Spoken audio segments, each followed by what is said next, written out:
Assalamualaikum warahmatullahi wabarakatuh. Perkenalkan, nama saya Nurul Wahyu Hidayati dari SMA Negeri 1 Dempet. Saya adalah mahasiswa PPG dalam jabatan kategori 1 gelombang 2 Universitas 11 Maret. Berikut adalah formulir pendaftaran UKIN saya, dan berikut adalah video pembelajaran konseling kelompok dengan tujuan meningkatkan kontrol diri dalam mereduksi game online menggunakan pendekatan REBT. Selamat menyaksikan. Assalamualaikum warahmatullahi wabarakatuh. Waalaikumsalam warahmatullahi wabarakatuh. Selamat pagi. Pagi, Bu. Apa kabar kalian hari ini? Baik. Sepertinya semangat sekali ya. Ya. Alhamdulillah. Ya, terima kasih kalian sudah berkenan hadir untuk mengikuti kegiatan konseling kelompok di ruangan ini dengan sehat, senyumnya manis. Alhamdulillah. Baik, sebelum kita mulai kegiatan konseling kelompok, lebih dahulu kita berdoa dulu ya. Agar diberikan kelancaran oleh Allah Subhanahu wa taala, berikan keselamatan, kesehatan dan keberkahan kita semua. Berdoa, dipersilahkan. Doa selesai. Oke. Ini tadi habis pelajaran? Iya. Pelajaran apa nih? Kimia ya. Ini beda kelas kan ya? Iya. Oke. Saya Sika tadi kimia, kemudian si Alvina PKWU, kemudian si dia tadi apa? Fisika. Fisika. Baik. Bisa mengikuti dengan baik ya? Bisa. Alhamdulillah. Baik, anak-anak, kalian tentunya sudah tahu ya kenapa ibu kumpulkan di ruangan ini untuk mengikuti kegiatan konseling kelompok. Nah, saya tanya nih pada kalian sudah pernah mengikuti? Sudah. Baik, meskipun sudah pernah mengikuti, ibu harap kegiatan konseling kelompok ini tetap berjalan dengan baik, dengan lancar, dengan hikmat, dengan perasaan yang nyaman, tenang, sehingga dalam proses konseling ini kita bisa mengikuti kegiatan dengan baik. Nah, konseling kelompok, ada yang tahu konseling kelompok itu apa ya? Lupa nih, tapi pernah ikutin ya? Pernah. Tapi lupa. Baik, karena kalian lupa ya sudah ibu ingetin lagi. Konseling kelompok adalah layanan yang diberikan oleh guru BK Bu Nurul untuk siswa kalian, dan di kegiatannya adalah konseli untuk membahas masalah-masalah yang sedang kalian hadapi menggunakan dinamika kelompok. Karena kita menggunakan kelompok ya, artinya di sini ada berapa orang nih? Ada 7 orang. Jadi apapun yang kita bahas ini kita saksikan secara kelompok. Namun sebelum kita melanjutkan kegiatan, ibu absen dulu nih karena ibu merasa apakah ini berangkat semua ya. Dia Fitrianti ada tidak ya? Hadir. Oh, hadir. Bunga Alivia? Hadir. Oh, hadir ya. Terus Joya hadir? Hadir. Oh, hadir ya. Alvina? Hadir. Hadir. Amanda? Hadir. Hadir. Nurkoidah? Hai. Semangat sekali Nurkoidah ya. Iya. Habis makan apa, Mbak? Habis makan seblak. Oh, sebelah. Pedes tidak tadi? Hah? Pedes tidak? Pedes pau. Berarti hari ini semuanya hadir ya. Terima kasih sudah sesuai dengan kesepakatan untuk mengikuti kegiatan konseling kelompok pada pagi hari ini. Nah, pada konseling kelompok ini ada beberapa hal yang perlu ibu sampaikan. Ada tujuan. Jadi konseling kelompok ini bertujuan untuk apa? Merasionalkan pemikiran yang tidak logis. Yang kedua, membuat atau menciptakan kehidupan yang toleran dan realistik. Ya. Yang ketiga, kalian mampu mengontrol diri untuk mereduksi kecanduan game online ini. Ya. Jadi alasannya ibu mengumpulkan kalian di sini adalah untuk konseling kelompok yang dengan tujuan mengurangi atau mengontrol diri dalam mereduksi kecanduan game online. Jadi memang ibu kumpulkan di sini itu sesuai dengan sesuai di lapangan. Ibu melihat anak-anak perempuan yang ibu kumpulkan ini adalah anak-anak yang mungkin lebih sering main game di kelas. Begitu. Benar? Iya. Benar ya. Tapi kenapa kalian merasakan kecanduan? Enggak, tidak. Biasa saja ya. Oke, jadi kita akan bahas nantinya. Nah, dalam konseling kelompok ini ibu berikan inform konsen dulu, yang mana ini kalian merasa bersedia untuk mengikuti kegiatan konseling kelompok ini, bersedia untuk mengikuti sampai akhir Jadi Ibu perlu jelaskan dulu ya. Informed consent. Nah, jadi proses konseling, sesi konseling ini dilakukan kurang lebih 45 menit. Nah, ini saya tanya sama kalian, kesepakatan waktu ya, apakah kalian bersedia untuk menyepakati waktu itu 45 menit? Bersedia. Nah, namun apabila nanti ketika proses konseling ini berlangsung, kok belum sampai 45 menit ini sudah selesai, berarti kita harus menghentikan konseling begitu. Namun ketika kita dalam proses konselingnya udah 45 menit tapi belum selesai, kita tetap meneruskan proses konseling gitu ya. Nah, oleh karena itu partisipasi konseling. Nah, konselingnya adalah kalian, karena kalian adalah anggota kelompok dalam konseling ini. Dengan mengikuti proses konseling sangat menentukan keberhasilan dan kebermanfaatan konseling. Jadi Ibu harapkan semuanya nanti berperan aktif dalam memberikan pendapat, menyampaikan permasalahan, karena keberhasilannya adalah pada konseling. Ibu di sini sebagai guru BK, dan Ibu pemimpin kelompoknya di sini. Ibu hanya memfasilitasi proses konseling ini berlangsung. Untuk kebermanfaatan dan keberhasilan adalah dari anggota kelompok, gitu ya. Nah, keuntungan konseling tidak terbatas pada kemampuan yang lebih besar untuk berhubungan dengan orang lain, pemahaman diri dan pemberian penghargaan positif terhadap diri sendiri yang semakin tinggi, dan kemampuan yang lebih tinggi untuk memecahkan permasalahan kehidupan sehari-hari. Nah, keuntungan konseling yang didapat konseling sangat bergantung pada motivasi konseling untuk berubah. Nah, ini tanda tangan dulu semuanya. Mulai dari siapa? Bunga atau dia? Kalian sepakat ya dengan informed consent ini, bersedia untuk mengikuti kegiatan proses konseling sampai selesai begitu ya. Silakan punya tanda tangan sini. Tanda tangan nama-nama.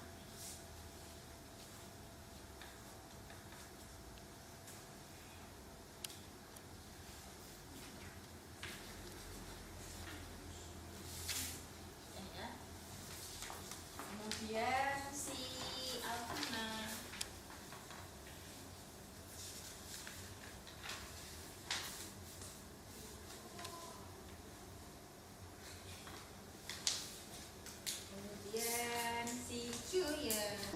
Kemudian perlu kalian juga tahu, dalam proses konseling ini, konseling kelompok ini, ada beberapa hal yang perlu kita tahu, ada beberapa hal yang harus kita patuhi.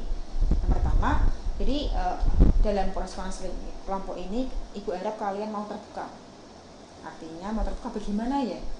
Terbuka artinya saling mampu atau saling memberikan pendapat, menyampaikan masukan, seperti itu.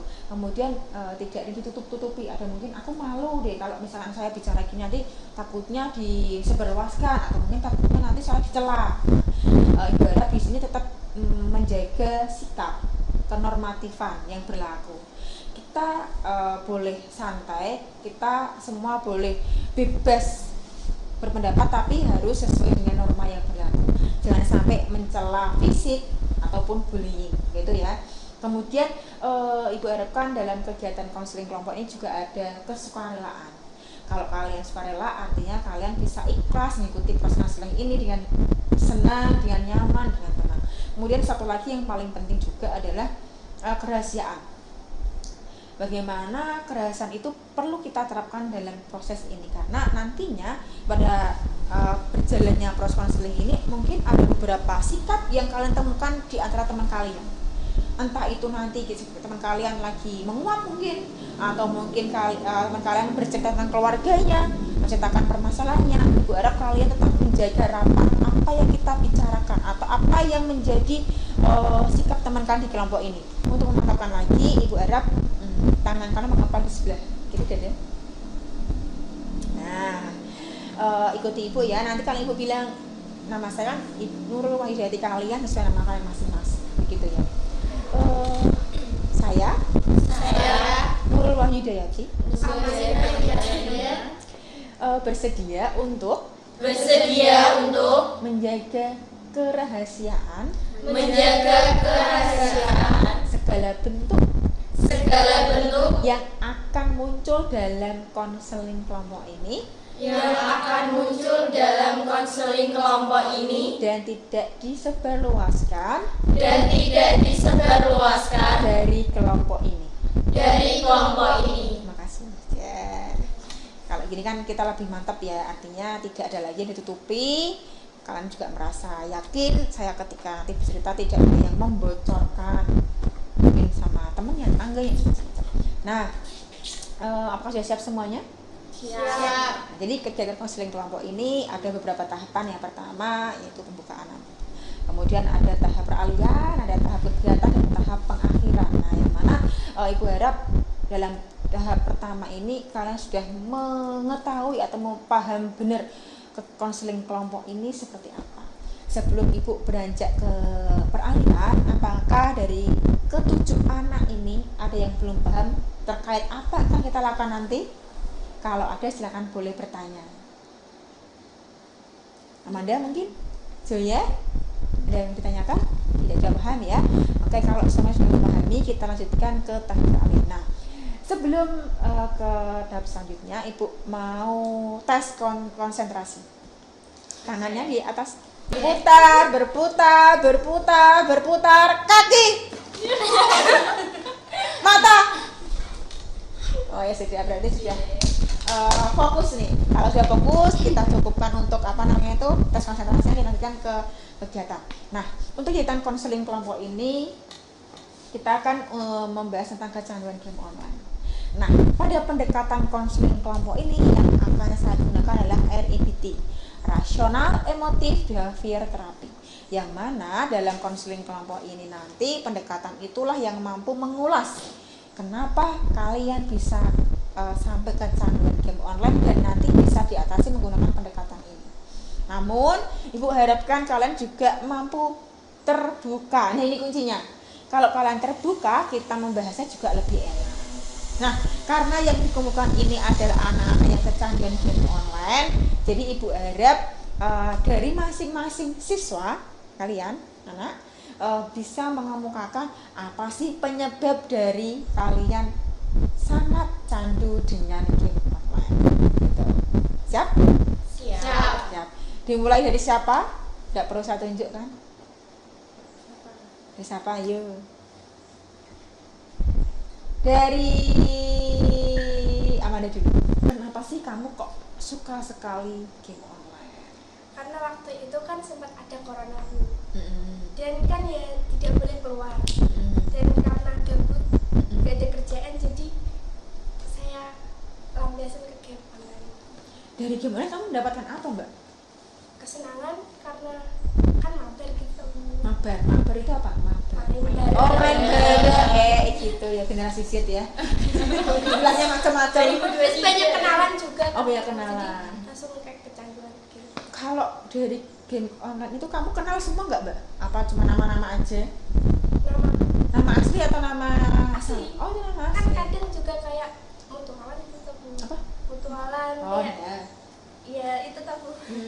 Jadi kamu merasa nyaman di situ ya? Nyaman. Apakah ada tindak lanjutnya selain main game itu yang dilakukan apa lagi? Apakah ada pertemuan, dilanjutkan pertemuan ngopi bareng? Ada. Ada. Sering kayak gitu. Ya, sering. Berapa sih yang kamu deket sama orang itu, di situ berapa orang? Lebih dari 10. Lebih dari 10. Luar biasa. Kayak komunitas gitu ya berarti. Kayak si Amanda awal mulanya peristiwanya itu corona ya, kemudian dia melampiaskan dengan bermain game. Yang kamu rasakan apa? Senang. Bahagia. Bahagia. Oke. Ini si Amanda. Sekarang saya tanya ke Alvina nih. Alvina, coba ceritain Alvina, peristiwa apa sih yang buat kamu itu awal mula sekali mencoba game sampai akhirnya kamu merasakan kecanduan atau sangat-sangat senang main game? Waktu itu tuh kayak orang tua tuh sibuk sama kerjaan, nggak ada tempat bercerita gitu. Jadi aku ngelampiasinnya ke game sih, nyari keseruan di game. Lama-lama jadi suka aja di game. Dari game itu kamu mendapatkan apa? Ya, pertemanan bisa ngobrol sambil main game itu tadi. Kalau ngobrol sama teman, lebih enakan mana? Langsung gitu? Ya, enak juga, tapi lebih ke game itu biasanya sefrekuensi. Satu itu ya, pandangan gitu ya. Kalau Amanda tadi 10 orang. Kalau kamu berapa orang nih yang nyaman? Dikit sih, baru 5. 5. Apa yang kamu lakukan setelah dari game itu? Kelanjutannya apa? Kadang kita kan bisa sampai kenal dekat, terus ada juga kan pas mutualan sama kayak temen jauh, nanti kita bisa ketemuan gitu, kayak nambah-nambah temen. Kalian bahas apa nih kalau ketemu? Ya mungkin bahas-bahas apa random lah. Oh, random apa aja ya gitu ya. Random, bahasanya random ya. Oh iya. Anak-anak sekarang bahasanya sangat keren. Kayak si siapa tuh namanya? Elvina ya telepon orang tua nih. Sekarang si Bunga nih, ceritain Bunga. Kamu tiap hari loh Bung, ibu lihat kamu sering main game di kelas. Iya Bu, saya itu karena gak ada teman Bu di desa saya itu temannya itu gak ada yang sefrekuensi sama saya, jadi saya melampiaskan di dalam game online Mobile Legends. Pertanyaannya gini, kata sefrekuensi kamu tuh yang seperti apa sih? Itu loh Bu, yang sama seperti yang saya inginkan, kayak mau diajak main bareng, ayo main bareng gitu, jadi mau gitu, ayo pergi bareng, ayo ngopi bareng, mau. Mau gitu ya, manutan gitu ya Mas? Iya. Sefrekuensi sama dengan manutan. Hubungan. Iya. Gak ada salah sih manutan dan kamu. Jadi memang kamu mencari teman itu biasanya kamu teman kamu game online itu apakah satu angkatan, satu umur atau sebaya atau enggak sih? Kadang itu beda angkatan Bu, lebih tua mungkin. Lebih tua. Iya. Takut enggak kayak gitu? Enggak. Biasa saja. Biasa saja. Tapi nyambung. Nyambung. Ya, itu kan memang gitu. Terus Hasika nih. Ya karena kan saya sama pacar saya kan ketemunya di game, Gitu. sama-sama suka game, jadi ya gitu sering diajak mabar, sering main game. Pacarannya game gitu ya? Bukan, tapi kita quality time dengan cara nge-game. Terus nggak ada ngobrol dong? Iya, kan sambil ngobrol bisa sambil ngobrol. Lucu ya? Bertemu di dunia nyata dan dunia maya. Itulah Hasika. Oke, selanjutnya Mbak Joyen yang di kelas pendiam tapi suka main game terus. Ayo, saya sampai. Kan aku di rumah itu anak tunggal. Terus ibu sama ayah tuh sibuk kerja, jadi aku berusaha nyari temen ya lewat game supaya rame di rumah gitu, gak sepi-sepi amat. Kalau di sekolah punya teman nggak tapi? Ada. Tapi deketan mana nih di dunia nyata sama dunia maya? Lumayan. Lebih nyaman di sana. Iya. Nah, kayak itu sih jenis seperti itu. Katanya semua anak tunggal ya. Sekarang si Nurko Idah nih. Kalau aku pas main game itu dari kelas 9, soalnya pas itu kan jodoh-jodohnya pas kelas 9 itu pas kita lulus sekolah kan mau lanjutin SMA, terus bingung mau ngapain, terus Itu SMA, SMP.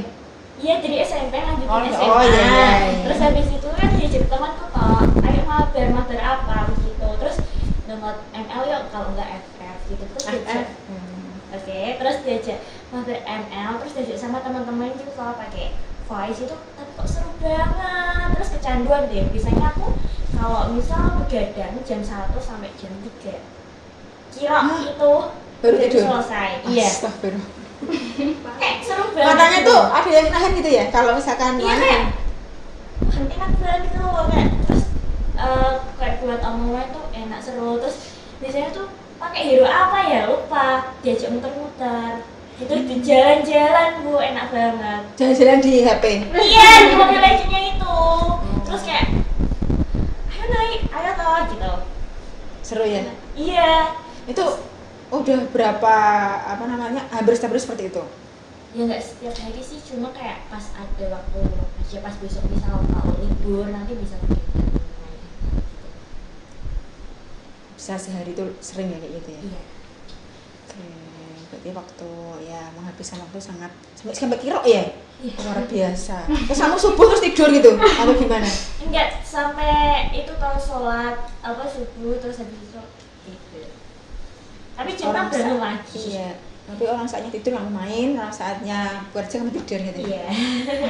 Ya itulah anak-anak yang kecanduan game online. Nah, terus si Diah nih yang belum menyampaikan sendiri, Diah. Karena kan waktu corona itu semua dibatasi kan Bu, melakukan aktivitas semuanya di rumah. Waktu sekolah itu di Zoom, jadinya kan Terus di rumah terus Zoom mencari kesibukan dengan main game biar otaknya lebih refresh gitu. Ya berarti kebanyakan ini memang di awal waktu corona ya. Dan pas kalau yang kayak itu kelas 9 ada juga yang tadi sisa-sisa pacarnya juga ketemunya di game online, dan juga yang anaknya tunggal, ada juga yang bapak ibu yang kerja, temannya nggak frekuensi satu kampung. Jadi beberapa peristiwa itu akhirnya kalian meyakini kalau game ini membuat kalian bahagia, ya kan? Benar? Iya. Coba saya tanya, dalam sehari 24 jam itu kalian lebih menggunakan game online itu berapa jam dalam sehari nih? Aku bisa sampai 4 jam. 4 jam ya? Dalam satu sekali duduk? Iya. Kamu Mbak? Si Amanda? Pernah 1 hari. Masya Allah. Ya langsung terus. Iya itu biasanya Oh iya. biasanya 6 sampai 8 jam. Kayak orang tidur ya. Kamu Mbak Joy ya? 5 sampai 8. 5 sampai 3 jam. Itu tapi di samping ngapain biasanya? Masak sambil makan sambil game atau gimana sih? Sampai sebenarnya ngemil ya. Ya. Jadi kebanyakan kalian itu memang minimal 4 jam tadi ya. Yang lainnya 5, 8 luar biasa. Terus itu sehari. Nah, seharinya seperti itu terus.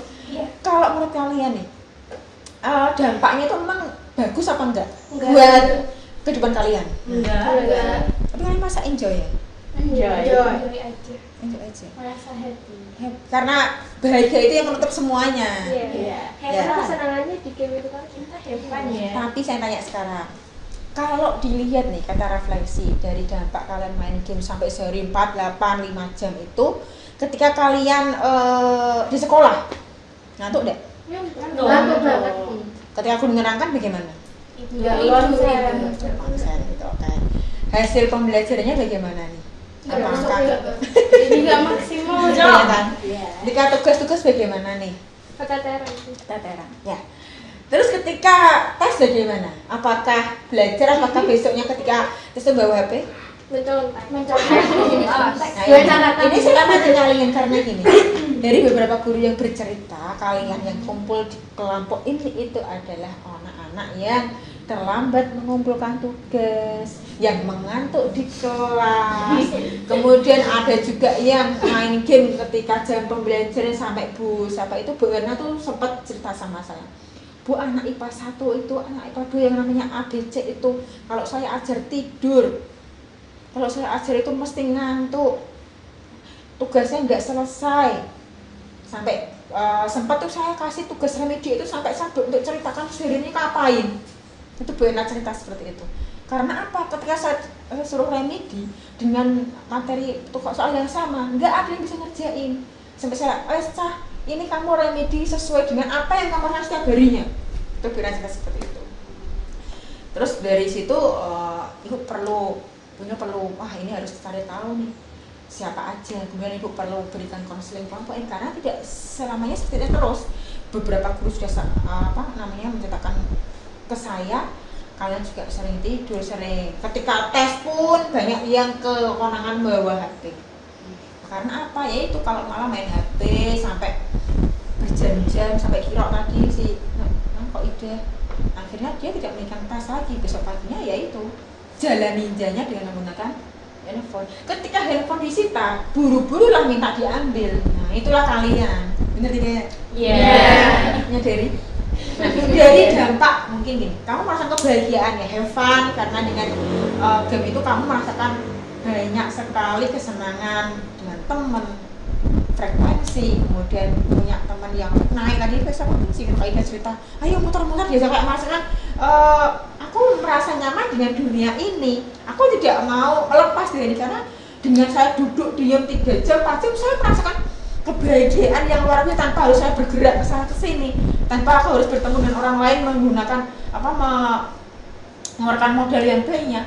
Nah itulah bahayanya game. Tanpa kalian sadari itulah yang merusak masa depan kalian. Kalau kalian merasa aku enggak 12 jam kok Bu, tapi saya bertanya lagi sama kalian, dari dampak positif dan negatif itu lebih banyak yang mana? Negatifnya. Karena memang kalau kalian nggak menyadari, ternyata beberapa guru memperhatikan saya ya. Ternyata beberapa guru itu ternyata mengawasi saya, ternyata tahu. Masih pertama saya sadari, saya merasa ya sudah nggak apa-apa ya biasa ada itu ya.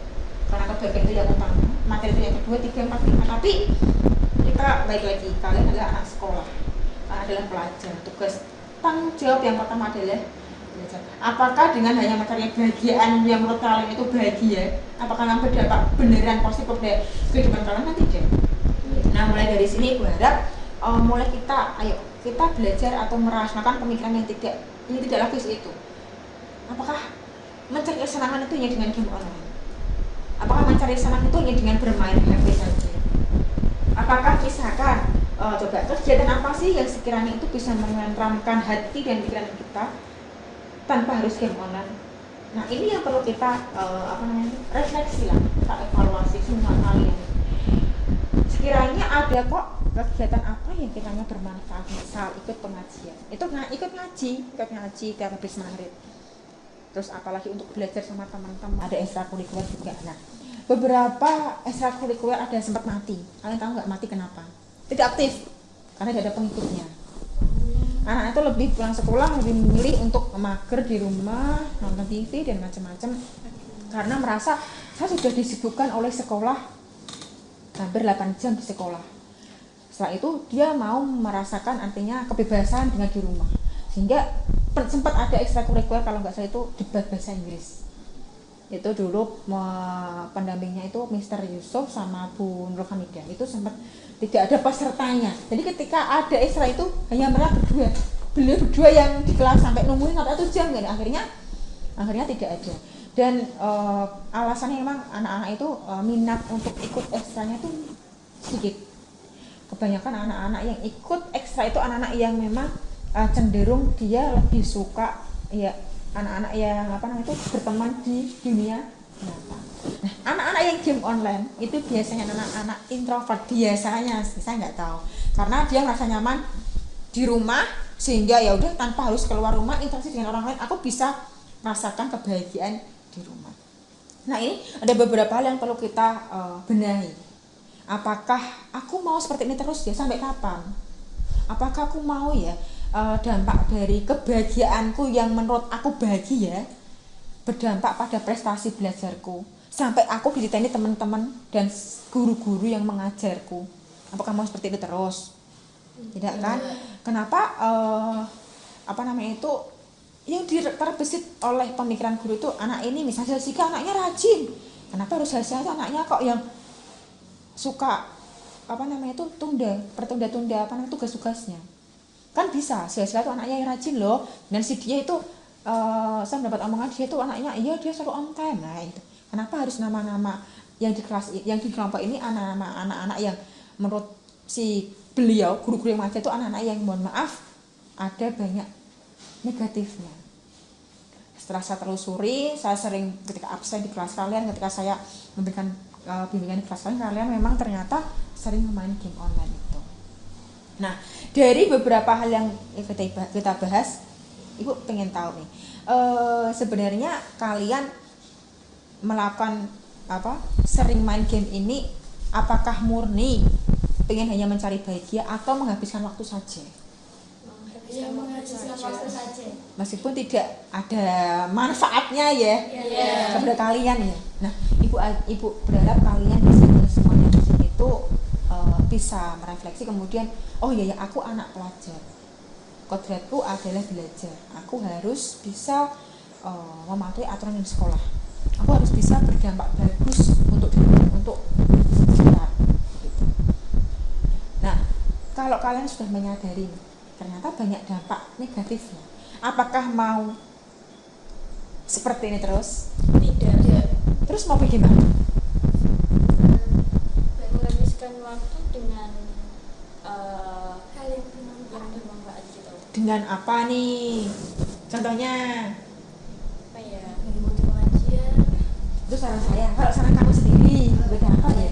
ikut ekstrakurikuler. Ya. Terus lagi? Yang berbau olahraga gitu kan. Kesehatan bagus loh. Olahraga juga jasmaninya sehat, rohaninya sehat, Iya. hatinya juga sehat. Jadi kita ulas lagi, artinya dalam keseharian kita itu tidak melulu dengan kita berdiam diri, kita menjelajahi game online, kita menjelajahi internet, kita melakukan kebahagiaan. Kalau kita bisa bahagia di dunia nyata, kenapa di dunia maya saja? Toh pada dasarnya kita di dunia Nyata. benar tidak? Iya.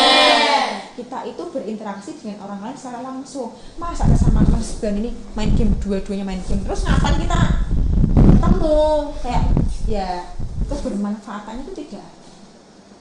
Nah, saya harap dari hal ini kita sama-sama bisa mengevaluasi sebenarnya banyak positif atau negatif, dan dari hal ini kalian bisa memberikan, artinya memberikan alternatif pilihan lagi ketika saya merasa seperti ini, berarti saya harus ngapain. Nah, saya tanya ini dari masing-masing anak, kalau kalian sudah merasa dampak negatifnya banyak dari positifnya, langkah yang kalian lakukan apa? Menghargai diri. Terus apakah langsung 24 jam tanpa main HP? Enggak. Berarti dengan cara Mengurangi.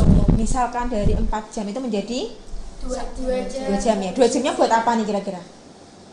Membersihkan rumah kan. Membantu ibu beres-beres di rumah. Ya, oke, kalian perempuan ya. Jadi biasanya perempuan itu lebih telaten untuk bersih rumah daripada cowok. Ada juga yang masih cowok suka kebersihan, tapi ya memang alangkah baiknya 2 jam yang biasa gunakan kalian 4 jam itu bisa digunakan untuk kegiatan lebih bermanfaat dan lebih membahagiakan orang tua, gitu ya.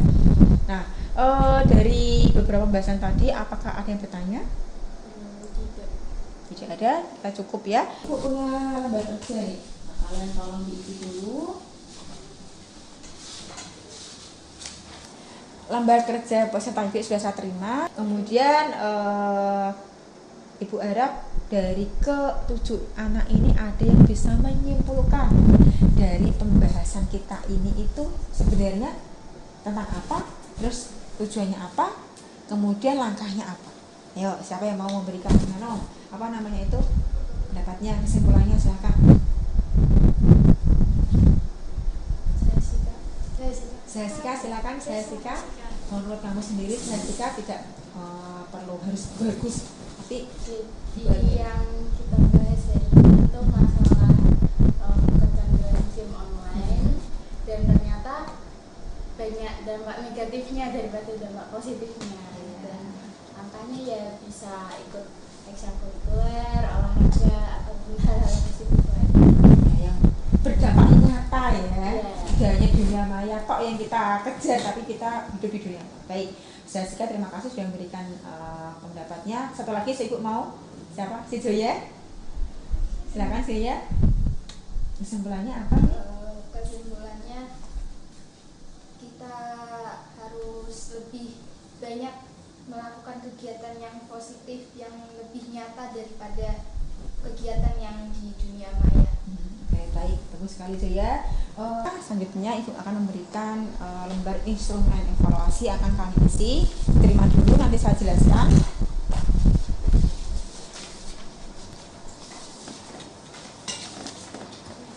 Di instrumen evaluasi itu kalian tulis nama, jangan lupa identitasnya. Kemudian kalian cukup checklist yang menurut kalian sesuai dengan diri kalian. Untuk pengumpulan instrumen evaluasi, nah waktunya juga sudah 45 menit. Jadi Ibu harap ini sudah cukup dan bisa diselesaikan dengan baik. Terus tadi si Saskia sama si Joya sudah memberikan kesimpulan, Ibu ulas kembali kesimpulannya. Jadi intinya seperti ini, ketika kita mampu berpikir secara rasional, itu akan berdampak pada kehidupan kita sehari-hari. Artinya apapun yang kita lakukan adalah akan bermanfaat untuk kita dan untuk orang-orang sekitar kita. Kalau kita berpikir irasional, maka dampaknya juga negatif pada kehidupan kita. Jadi alangkah baiknya ketika kita mempunyai pemikiran yang positif, pemikiran yang logis, akan berdampak positif juga untuk kehidupan kita. Bu harap setelah ini kalian semua bisa bersikap dan mempunyai kegiatan yang lebih produktif ya, tidak selalu melulu di dunia Maya. saja. Oke, terima kasih untuk waktunya, untuk kesediaan, sukarelanya kalian untuk mengikuti kegiatan konseling kelompok ini. Semoga yang kita lakukan bermanfaat, dan kalau ada kesempatan kita bertemu lagi dengan kegiatan yang selanjutnya. Nah, untuk itu sebelum kita akhiri kegiatan konseling ini, kita berdoa dulu menurut kepercayaan dan agama masing-masing ya. Berdoa, silakan.